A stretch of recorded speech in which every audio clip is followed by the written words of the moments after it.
है significance of meiosis. बस ये आवाज नहीं आए लास्ट में।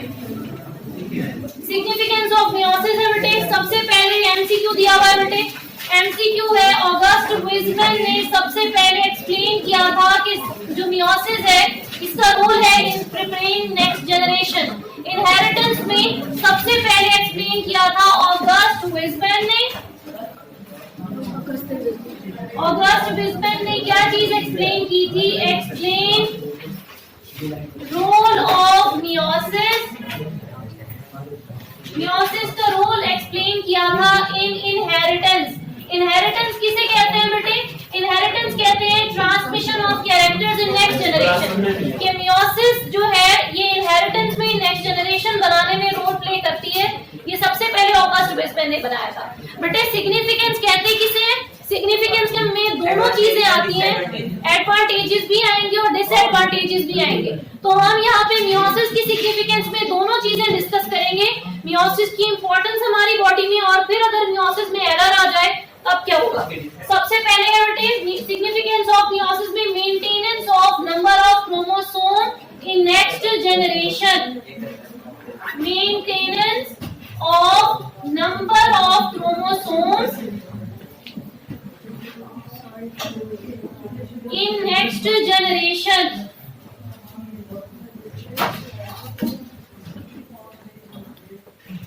अब बेटे जो नेक्स्ट जनरेशन प्रोड्यूस होती है उसमें नंबर ऑफ क्रोमोसोम सेम रहता है। अगर हम ह्यूमन बॉडी की बात करें तो ह्यूमन बॉडी में नंबर ऑफ क्रोमोसोम सेम रहता है, जो कि है 46 क्रोमोसोम्स। 23 पेयर्स होते हैं। 46 क्रोमोसोम का जो नंबर है ये कांस्टेंट रहता है हर नेक्स्ट जनरेशन में। अब ये किस तरह से रहता है बेटे? सबसे पहले मियोसिस के दौरान, मियोसिस में होता क्या है? मियोसिस बेटे कौन से सेल्स में होती है? हाँ जी अब्दुल रहमान जल्दी से बताओ, कौन से सेल्स में मियोसिस होती है?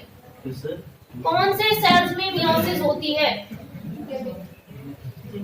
गैमीट्स में, जर्मलाइन सेल्स में मियोसिस होती है। अब मियोसिस अक्कर, सबसे पहले बेटे मैं यही चीज लिख रही हूँ, occur in germline cell. Germline cells कौन से हैं? गैमीट्स हैं। तो उन गैमीट्स के अंदर सबसे पहले मियोसिस होती है। मियोसिस की जो जर्मलाइन सेल्स हैं बेटे, इन्हें हम कह सकते हैं gamete mother cells. Gamete mother cells कहने की क्या रीजन है बेटे? क्योंकि इन गैमीट मदर सेल्स ने आगे जाके गैमीट्स बनाने हैं, इसीलिए हम जर्मलाइन सेल्स को गैमीट मदर सेल कह रहे हैं। मैं एक बार फिर से रिपीट कर रही हूँ, गैमीट मदर सेल अलग से कोई चीज नहीं है, बल्कि जो जर्मलाइन सेल्स हैं उन्हीं को हम गैमीट मदर सेल्स कह रहे हैं कि इन्होंने फ्यूचर में जाके गैमीट्स बना दे। तो मियोसिस जो गैमीट मदर सेल्स में होगी, गैमीट मदर सेल्स क्या होते हैं? They are diploid. डाइप्लॉइड किसे कहते हैं? टू एन कंडीशन को। तो ये जो गैमीट मदर सेल्स हैं ये क्या होते हैं बेटे? टू एन होते हैं। जी बेटे डाइप्लॉइड है। और हैप्लॉइड में बेटे मेजर डिफरेंस ये है कि जो हम इस तरह वाले क्रोमोसोम्स ड्रॉ करते हैं इन्हें कहते हैं 1n क्रोमोसोम, हैप्लॉइड क्रोमोसोम। अगर हम डाइप्लॉइड की बात करें तो क्रोमोसोम जो होमोलोगस क्रोमोसोम्स होते हैं इन्हें हम क्या कहते हैं? 2n कंडीशन कहते हैं, डाइप्लॉइड क्रोमोसोम कहते हैं। तो सबसे पहले जो गैमीट मदर सेल्स हैं उनमें क्या है? क्रोमोसोम्स डाइप्लॉइड है। अब डाइप्लॉइड मदर सेल्स में क्या होगी? मियोसिस होगी एंड प्रोड्यूस, और गैमीट मदर सेल्स क्या बनाएंगे? And produce haploid gametes. Haploid gametes बनाएंगे। हैप्लॉइड कौन से होते हैं बेटे? 1n गैमीट्स होते हैं। अब मैं यही चीज बेटे अगर डायग्राम में ड्रॉ करूं तो हम ये कह रहे हैं कि जो डाइप्लॉइड गैमीट मदर सेल्स हैं इनमें क्या होगी? मियोसिस होगी, और मियोसिस के बाद क्या बनेंगे? हैप्लॉइड गैमीट्स बनेंगे। ये गैमीट्स बनेंगे और ये गैमीट्स कौन से होंगे? 1n होंगे, हैप्लॉइड होंगे। अब बेटे जो गैमीट्स हैं ये दोनों में बनते हैं, मेल बॉडी में भी बनते हैं और फीमेल बॉडी में भी बनते हैं। अब यहाँ पे मैं नंबर की एग्जांपल दे रही हूँ। फॉर एग्जांपल अगर ये गैमीट मदर सेल है मेल बॉडी में, कितने होंगे इसमें क्रोमोसोम? 46 होंगे। ये हो रही है गैमीट फॉर्मेशन मेल बॉडी के अंदर। मेल बॉडी में गैमीट मदर सेल्स में मियोसिस हुई और गैमीट बने। इसी तरह से फीमेल बॉडी में क्या है? 46 क्रोमोसोम्स हैं। इस तरह के 46 क्रोमोसोम है। ये फीमेल बॉडी में भी क्या बन रहे हैं? गैमीट्स बन रहे हैं। मियोसिस होगी और मियोसिस के जरिए क्या बनेंगे? गैमीट्स बनेंगे। अब बेटे हमने मियोसिस में ये पढ़ा था कि मियोसिस में नंबर ऑफ क्रोमोसोम कितने हो जाते हैं, हाफ हो जाते हैं। तो अगर हम यहाँ पे लिख रहे हैं 46, तो गैमीट्स में कितने पहुंचेंगे, 23। फीमेल बॉडी में भी गैमीट्स में कितने क्रोमोसोम होंगे, 23। लेकिन इनके जो ऊपर अगर हम देखें गैमीट मदर सेल्स में कितने हैं, 46 है। मियोसिस के बाद नंबर ऑफ क्रोमोसोम आधा हो गया, हाफ हो गया, कितने बच गए, 23। अब जब बेटे मेल और फीमेल गैमीट फ्यूज करेंगे तो दोबारा से क्या बन जाएगा, जाइगोट बनेगा। अब ये क्या है, हैप्लॉइड मेल गैमीट है, ये हैप्लॉइड फीमेल गैमीट है। तो हैप्लॉइड मेल और हैप्लॉइड फीमेल गैमीट के फ्यूजन से डायप्लॉइड जाइगोट बनेगा। अब ये जो डायप्लॉइड जाइगोट है इसमें कितने क्रोमोसोम्स होंगे, 23 प्लस 23, 46 होंगे। तो बेटे जितने मेल या फीमेल बॉडी में नंबर थे क्रोमोसोम के, उतने ही नेक्स्ट जनरेशन में चले गए। तो नंबर ऑफ क्रोमोसोम किसकी वजह से मेंटेन है, मियोसिस की वजह से। ये कम ज्यादा नहीं हो सकते। अगर बेटे कम ज्यादा हो जाएंगे, हो जाते हैं, और हो जाने से फिर सिंड्रोम्स होती हैं, बीमारियां होती हैं। नॉर्मल जाइगोट डेवलप नहीं होता अगर क्रोमोसोम की डिस्ट्रीब्यूशन इक्वल ना हो। अगर यहाँ पे 23 है, यहाँ पे भी 23 है, तो 46 नॉर्मल है। अगर यहाँ 24 हो गए, यहाँ 22 हो गए, तो दोनों ही एबनॉर्मल है। तो जो जाइगोट है वो भी नॉर्मल डेवलप नहीं होगा, एबनॉर्मल होगा। ये मैं फिर से रिपीट कर रही हूँ बेटे, मियोसिस की वजह से। जी बेटे ये ड्रॉ ना करें बेटे, सिर्फ एक्सप्लेन, मैंने समझाने के लिए बेटे ड्रॉ किया। अगर मैम 23, 24 और 22 बनेगी मैम, लेकिन तभी एक सेल में तो 46 ही हो जाएगी ना बेटे। लेकिन जो डिस्ट्रीब्यूशन है वो अनइक्वल आई है। यहाँ से भी 23 आने चाहिए, यहाँ से भी 23 आने चाहिए। मेल गैमीट में भी 23 क्रोमोसोम हो, अगर मेल में 22 आ रहे हैं इसका मतलब है गैमीट नॉर्मल नहीं है, गैमीट डिफेक्टिव है। अगर यहाँ पे 24 आ रहे हैं इसका मतलब ये है आने कितने चाहिए थे, 23 आने चाहिए थे, एक एक्स्ट्रा आ रहा है तो ये भी डिफेक्टिव है। दोनों डिफेक्टिव गैमीट्स मिलकर डिफेक्टिव जाइगोट बनाएंगे। तो कभी भी बेटे चाहे बाद में जाके 46 हो जाए, लेकिन डिस्ट्रीब्यूशन अनइक्वल आ रही है पीछे से, तो एबनॉर्मेलिटी आगे डेवलप होगी, डिफेक्ट डेवलप हो जाएगा, नॉर्मल नहीं होगा।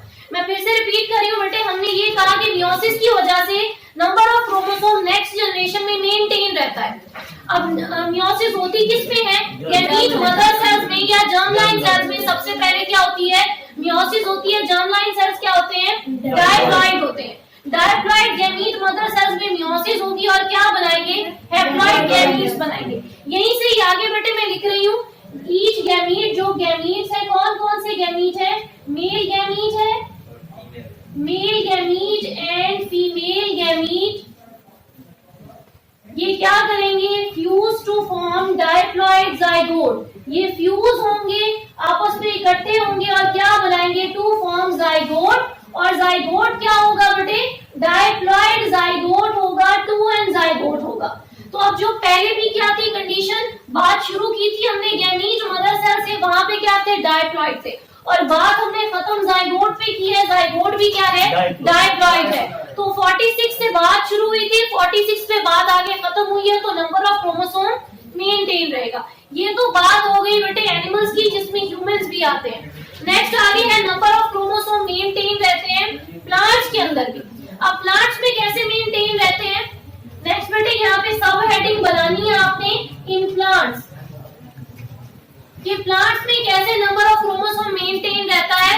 तो बेटे प्लांट्स के अंदर होता है, प्लांट्स अंडरगो, प्लांट्स में क्या होती है, undergo alternation of generation. Plant के लाइफ साइकिल को हम क्या कहते हैं, ऑल्टरनेशन ऑफ जनरेशन। प्लांट्स की लाइफ साइकिल में बेटे 2 जनरेशन होती हैं। एक जनरेशन दूसरी को प्रोड्यूस कर रही है, दूसरी दोबारा पहली को प्रोड्यूस कर देती है। अब इस चीज का क्या मतलब है, प्लांट्स में ऑल्टरनेशन ऑफ जनरेशंस है, there are 2 generations in plants. Plants में टोटल कितनी जनरेशंस है, 2 जनरेशन है। एक जनरेशन का नाम है बेटे स्पोरोफाइट, और दूसरी जनरेशन का नाम होता है बेटे गैमीटोफाइट। ये 2 जनरेशंस हैं प्लांट्स के अंदर। अब स्पोरोफाइट को स्पोरोफाइट क्यों कहते हैं बेटे, because it is spore producing generation. जो स्पोरोफाइट है ये क्या बनाती है, स्पोर बनाती है। गैमीटोफाइट को गैमीटोफाइट क्यों कहते हैं? Because it is gamete producing generation, ये गैमीट बनाती है। अब बेटे जो स्पोर प्रोड्यूसिंग जनरेशन है, स्पोरोफाइट है, ये क्या होती है? It is diploid generation. जो गैमीटोफाइट होती है बेटे, इट इज हैप्लॉइड जनरेशन। अब मैं इसका लाइफ साइकिल बेटे साइकिल की शक्ल में ड्रॉ कर रही हूँ। पहले मैं रिपीट कर रही हूँ बेटे, हमने प्लांट्स में ये कहा कि प्लांट्स की लाइफ साइकिल में क्या है? दो जनरेशन है जो एक दूसरे को ऑल्टरनेट कर रही है। ऑल्टरनेट का क्या मतलब है कि एक जनरेशन दूसरी को बनाएगी, दूसरी जनरेशन फिर पहली जनरेशन बना देगी।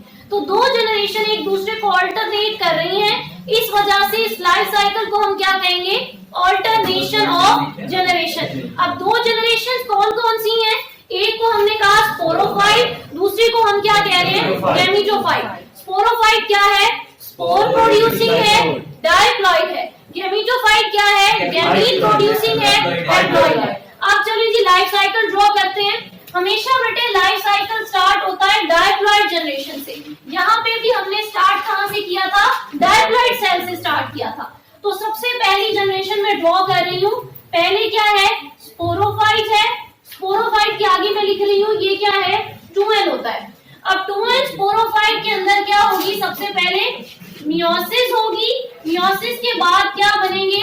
हैप्लॉइड स्पोर्स बनेंगे। 1n स्पोर्स बनेंगे। स्पोरोफाइट क्या है? डायप्लॉइड है, 2n जनरेशन है। इस स्पोरोफाइट में क्या होगी? मियोसिस। मियोसिस के बाद जो 2n होता है बेटे वो क्या बन जाता है? 1n बन जाता है। पहले यहाँ पे डायप्लॉइड गैमीट मदर सेल थे, मियोसिस के बाद हैप्लॉइड बन गए। यहाँ पे डायप्लॉइड स्पोरोफाइट है, मियोसिस के बाद हैप्लॉइड स्पोर्स बनेंगे। अब ये जो हैप्लॉइड स्पोर्स है ये जर्मिनेट करेंगे, ग्रो करेंगे, और जर्मिनेट करने के बाद, ग्रो करने के बाद ये क्या बना देंगे? ये स्पोर्स ग्रो करने के बाद बनाएंगे गैमीटोफाइट जनरेशन। अब ये स्पोर कौन से थे बेटे? 1n स्पोर थे, तो गैमीटोफाइट भी क्या होगी? 1n होगी। स्पोर्स के ग्रो करने से गैमीटोफाइट बन रहा है। तो स्पोर्स क्या है? 1n है, तो गैमीटोफाइट भी क्या होगी? 1n होगी। अब बेटे 1n के अंदर कभी भी मियोसिस नहीं हो सकती। 1n के अंदर हमेशा क्या होती है? माइटोसिस। तो अब यहाँ पे गैमीटोफाइट में आगे क्या होगी? माइटोसिस होगी, और माइटोसिस के जरिए क्या बनेंगे? गैमीट्स बनेंगे। गैमीट्स कौन कौन से गैमीट्स बनेंगे? मेल गैमीट बनेगा और फीमेल गैमीट बनेंगे। मेल और फीमेल गैमीट बने। मियोसिस में नंबर ऑफ क्रोमोसोम सेम रहता है। गैमीटोफाइट 1n था, मेल गैमीट भी क्या होगा? 1n होगा, फीमेल गैमीट भी क्या होगा? 1n होगा। अब मेल और फीमेल गैमीट जब फ्यूज करेंगे, फ्यूज होने के बाद क्या बनेगा? जाइगोट बनेगा। और जाइगोट क्या होगा बेटे? डायप्लॉइड होगा, 2n होगा। ये जाइगोट दोबारा डेवलप होगा किसके अंदर? स्पोरोफाइट के अंदर। तो हम क्या कह रहे थे कि एक जनरेशन दूसरी को बनाती है, दूसरी जनरेशन दोबारा पहली जनरेशन बना देगी। तो दो जनरेशन एक दूसरे के साथ ऑल्टरनेट कर रही हैं। इस वजह से हम प्लांट्स की लाइफ साइकिल को क्या कहते हैं? Alternation of generation. यहाँ तक बात क्लियर हो गई बेटे? ये दो पॉइंट्स डिस्कस हुए हैं हमारी बुक में इस हेडिंग के नीचे। Maintenance of number of chromosome in next generation में पहले आपने डिस्कस करना है ह्यूमंस को। ये ह्यूमन के अंदर गैमीट मदर सेल्स में मियोसिस होती है और गैमीट्स बनते हैं, फिर गैमीट्स फ्यूज होते हैं और जाइगोट बन जाता है। प्लांट्स की लाइफ साइकिल में ऑल्टरनेशन ऑफ जनरेशन है, जिसमें दो जनरेशन होती हैं, एक स्पोरोफाइट और एक गैमीटोफाइट। स्पोरोफाइट डायप्लॉइड है, स्पोर प्रोड्यूसिंग है। गैमीटोफाइट हैप्लॉइड है और गैमीट प्रोड्यूसिंग है। स्पोरोफाइट 2n है, मियोसिस के जरिए स्पोर्स बनेंगे, स्पोर्स ग्रो कर जाएंगे किसके अंदर? गैमीटोफाइट में। गैमीटोफाइट में माइटोसिस होगी, मेल गैमीट बनेगा, फीमेल गैमीट बनेगा। दोनों गैमीट फ्यूज होके वापस क्या बना देंगे? जाइगोट। यही जाइगोट ग्रो कर जाएगा इनटू स्पोरोफाइट। नेक्स्ट ये बेटे ये ड्रॉ कर ले। अगर समझ नहीं आती बुक की वर्डिंग बेटे रीड कर दीजिएगा, बुक में आसान ही लिखा हुआ है। इस साइकिल को सामने रख के जब आप बुक वाला रीड करेंगे तो वो डिफिकल्ट नहीं लगेगा। नेक्स्ट है आगे बेटे variation in next generation. Next point है बेटे सिग्निफिकेंस ऑफ मियोसिस का अगला पॉइंट है प्रोडक्शन ऑफ वेरिएशन। समझ नहीं आई बात? कहाँ से समझ नहीं आई? मियोसिस से आगे थोड़ा। और बेटे अगर ये कहाँ से समझ रही है, मुझे पॉइंट बताओ। ये लाइफ साइकिल क्या है मैम, ये मियोसिस के बाद वाला ग्राफ। मियोसिस के बाद स्पोरोफाइट में डायप्लॉइड स्पोरोफाइट है, मियोसिस के जरिए हैप्लॉइड स्पोर्स बने। क्लियर? किसको समझ नहीं आई बेटे हैंड रेज कीजिएगा। बेटे मुझे फिर एक और ट्रीटमेंट देना पड़ेगा, उससे दिमाग बहुत जल्दी खुल जाता है। अच्छा जी, नेक्स्ट है प्रोडक्शन ऑफ वेरिएशन। वेरिएशन कहते हैं बेटे चेंजेस को। अब नेक्स्ट जनरेशन जो है वो प्रीवियस जनरेशन से बिल्कुल चेंज होती है। जो पेरेंट है उनके डुप्लीकेट कॉपी नहीं होते उनके ऑफस्प्रिंग्स, तो जो वेरिएशंस आती हैं वो भी मियोसिस की वजह से आती हैं। जो नेक्स्ट जनरेशन में चेंजेस आते हैं वो मियोसिस की वजह से आते हैं। अब मियोसिस में कौन सा प्रोसेस होता है बेटे जिसकी वजह से चेंजेस आते हैं? कौन सा प्रोसेस है? Crossing over. तो क्रॉसिंग ओवर में बेटे जहां पे क्रोमोसोम के सेगमेंट्स एक्सचेंज हो रहे हैं उस प्रोसेस में वेरिएशंस आ जाती हैं। वेरिएशंस किस तरह से आती हैं? पहले बेटे हम ये पॉइंट लिख लेते हैं, फिर हम इसे डिस्कस करेंगे कि क्या होता है। ड्यूरिंग मियोसिस, मियोसिस के दौरान क्या होता है बेटे? Chromosomes exchange there segments, exchange their segments to form recombinant chromosome। बेटे recombinant पहले कहीं पढ़ा है? कहाँ पढ़ा है recombinant chromosome? मियोसिस में बेटे प्रोफेज 1 के अंदर हमने ये पढ़ा था कि क्रोमोसोम्स का कॉम्बिनेशन चेंज हो जाता है और चेंज होने के बाद जो क्रोमोसोम्स बनते हैं उन्हें हम रिकम्बिनेंट क्रोमोसोम्स कहते हैं। बेटे यहाँ पे मैं दोबारा से रिपीट कर रही हूँ वही प्रीवियस पॉइंट। ये एक क्रोमोसोम है, मैं कलर चेंज कर रही हूँ बेटे, यहाँ ये दूसरा क्रोमोसोम है। अब क्रोमोसोम्स ने क्या किया हुआ बेटे? क्लासमेटा बनाया हुआ है, सेगमेंट्स एक्सचेंज किए हुए। अब जब क्रॉसिंग ओवर होगी, कंप्लीट एक्सचेंज ऑफ सेगमेंट होगा, तो यहाँ पे बेटे कॉम्बिनेशन चेंज हो जाएगा। ये एक क्रोमोसोम था और यहाँ मैं दूसरा क्रोमोसोम ड्रॉ करूंगी। बेटे मैं कलर चेंज कर रही हूँ और इस सेगमेंट को, जो सेगमेंट चेंज हुआ है उसे मैं शेड कर रही हूँ। यहाँ पे भी क्या हुआ है? क्रोमोसोम्स के सेगमेंट्स चेंज हो गए हैं, क्रोमोसोम्स का कॉम्बिनेशन चेंज हो गया। अब बेटे अगर हम इस क्रोमोसोम को ओरिजिनल क्रोमोसोम के साथ कंपेयर करते हैं तो हमें ये पता चलता है कि सेगमेंट्स जो हैं वो चेंज हो गए हैं, सेगमेंट एक्सचेंज हो गए हैं। और एक्सचेंज होने के बाद जो नए क्रोमोसोम बने हैं, इन क्रोमोसोम्स को हम क्या कह सकते हैं? रिकम्बिनेंट क्रोमोसोम्स कह सकते हैं। रिकम्बिनेंट क्रोमोसोम कहने की रीजन क्या है बेटे? कि इनका कॉम्बिनेशन अब चेंज हो गया है, अब सेगमेंट एक्सचेंज हो गए हैं। बेटे जब कॉम्बिनेशन चेंज होगा और डिफरेंट गैमीट्स बनेंगे तो डिफरेंट गैमीट्स की फ्यूजन से डिफरेंट जाइगोट बनेगा, जिसकी वजह से नेक्स्ट जनरेशन में वेरिएशंस आएंगी। तो नेक्स्ट जनरेशन में जो वेरिएशंस आती है, एक ही पेरेंट से बिलोंग करने वाले सिबलिंग्स जो हैं, बहन भाई जो हैं, वो भी एक दूसरे की डुप्लीकेट कॉपी नहीं होते। उसकी रीजन क्या है? कि हर दफा जो गैमीट बनता है उसमें डिफरेंट क्रॉसिंग ओवर होती है और डिफरेंट क्रॉसिंग ओवर की वजह से वेरिएशंस आएंगी, चेंजेस आएंगी, हर बार डिफरेंट जाइगोट बनेगा। बेटे ट्विंस के अंदर अलग कंडीशंस होती हैं। उसमें ये होता है कि जो एक ही गैमीट है, एक मेल गैमीट जो है वो 2 होते हैं, 2 मेल गैमीट एक ही एग को at the same time fuse हो जाते हैं। यूजुअली नॉर्मल कंडीशन में क्या होता है? एक मेल गैमीट और एक फीमेल गैमीट फ्यूज होके एक जाइगोट बनाते हैं। लेकिन जो ट्विंस की कंडीशन है उसमें क्या होता है? उसमें ये होता है 2 मेल गैमीट है, 2 फीमेल गैमीट है, वो फ्यूज कर जाते हैं। यहाँ बेटे 2 तरह के ट्विंस होते हैं, आइडेंटिकल ट्विंस भी होते हैं और नॉन आइडेंटिकल भी होते हैं। 2-2 फ्यूज करते हैं बेटे, 4 इकट्ठे नहीं करेंगे। एक मेल गैमीट एक फीमेल गैमीट को फ्यूज करेगा, एक फीमेल गैमीट एक मेल गैमीट को फ्यूज करेगा। इस तरह से फिर 2 डिफरेंट जाइगोट बनते हैं और जो ऑफस्प्रिंग प्रोड्यूस होंगे वो दोनों डिफरेंट होंगे, आइडेंटिकल नहीं होंगे। लेकिन समटाइम्स हम ये भी देखते हैं बेटे कि आइडेंटिकल ट्विंस होते हैं, शक्लें बिल्कुल सेम होती हैं, हाइट सेम होती है, बॉडी लैंग्वेज सेम होती है। उसमें क्या होता है बेटे?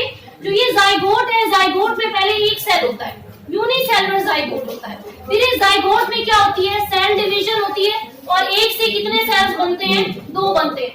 फॉर अननोन रीजन, किसी भी अननोन रीजन की वजह से बेटे ये जो दो सेल्स है ये एक दूसरे से अलग हो जाते हैं और अलग अलग जाइगोट की तरह बिहेव करते हैं। एक जाइगोट अलग इंडिविजुअल बना देता है, दूसरा जाइगोट अलग इंडिविजुअल बनाता है। अब जाइगोट की सेपरेशन से जो ट्विंस बनते हैं वो आइडेंटिकल ट्विंस होते हैं, वो एग्जैक्टली एक दूसरे की कॉपी होते हैं, क्योंकि वो एक ही जाइगोट के अंदर सेल डिवीजन हुई है और अलग जाइगोट की तरह ये बिहेव करेंगे। यहीं से बेटे आगे हम नेक्स्ट पढ़ेंगे और नेक्स्ट इंशाल्लाह हमने चैप्टर कंप्लीट करना है, फिर आपका टेस्ट जो है वो अनाउंस हो जाएगा। स्लफ टॉप कहते हैं घिस जाने, स्लफ टॉप।